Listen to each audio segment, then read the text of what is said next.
Well, I mean, I think it's probably obvious, but just given the fact that the road trip reaches its conclusion here today, just the significance of it for your group to make sure that you find something to kind of build on here and finish it off. Yeah, I mean, there's been stretches. There's been some positives on this trip for us, and I think you have to make sure you always recognize that. Last night we didn't like our overall game, so that's where we want to make sure we're better tonight. We want the effort to be better, and we want to get back to that kind of workmanlike game that we feel comfortable playing in. So that's really what we're looking for out of our players tonight. You mentioned it last night, but that's not something that you generally have to address with this group. I mean, when it does happen, which it over an 82-game schedule will, how do you kind of look at that next day? Is it usually self-corrected or is it addressed? No, you always address. I think the next day we have opportunities to go over a few things from prior games. So yeah, you're going to not have your A game every night for sure. And some nights the puck's just going to feel weird on your stick. Your legs aren't going to feel great there. But there's certain parts of your game that we can't relent with. And those details and those habits have to be there. And that's kind of a non-negotiable thing for us. So then you can find a way to make that B game into one that's still manageable and still one that works for you, and you still have a chance to win. So that's what we're kind of the message to our players and what we're, again, looking for out of them again tonight. You got a power play goal in 6 straight games, so you're generating some offense on the PP. But 5-on-5, what can you guys do to maybe score some more? I go back to 5-on-5. If you are focused on your checking game, as silly sometimes as that sounds, and you're working the right way, the offense will be there. It's when you start to cheat the game and look for easy opportunities to generate offense is when the game becomes harder and you end up scoring 1 goal or 2 goals pretty consistently. So I want the guys to make sure that they're focused on taking away time and space, and when they have the opportunity to get the puck back, we have to think about attacking the net much harder than we have, especially last game. You put some new line combinations together. Are you happy with how some of those groups look right now?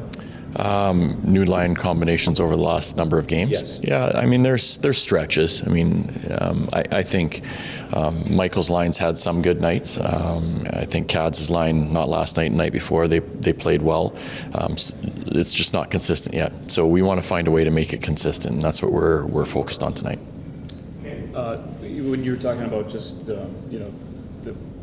the opportunity to address things, obviously, and then bounce back. Like, you find normally when those games happen that response game has been pretty consistent, pretty strong from your group. Yeah, and like I said, there's things that we do like about our game. But I just keep hammering on the who we are part. When that's present, I feel like we're a good team and we're capable of beating any team in the league. So again, that's what we're focused on here tonight. Justin Kirkland left yesterday's game. Is he good to go tonight? Or? He won't be in the lineup tonight, so we're going to continue to evaluate him as we move forward. Adam Klampka's been chomping at the bit for an opportunity. What do you want to see from him in his return? Just use his size to his advantage. I like the way Adam plays. I think he does a lot of good things when he's playing a very straight line game, and he's got a nice skill set that kind of fits that size, both with his skating ability, but also he can handle the puck well. So we'd like to see him get himself to the front of the net, create a little bit of havoc there when he's in the offensive zone, and then just be real sharp with his details and the energy that he brings to the game tonight. He's a first-line player in the AHL and has been to this point a fourth-line player in the NHL. But can he play the same style with playing fewer minutes? I think there's a little difference when you're at this level. So the challenge for Clapper is to make sure that he keeps his game very direct. Again, when he does that at the American League level, that translates into some offense for him. Here, it's about making sure that he's establishing forward check. His identity is a little bit different here for now, and we just want him to stay focused on that to help him kind of feel comfortable again and get himself back in the lineup for us.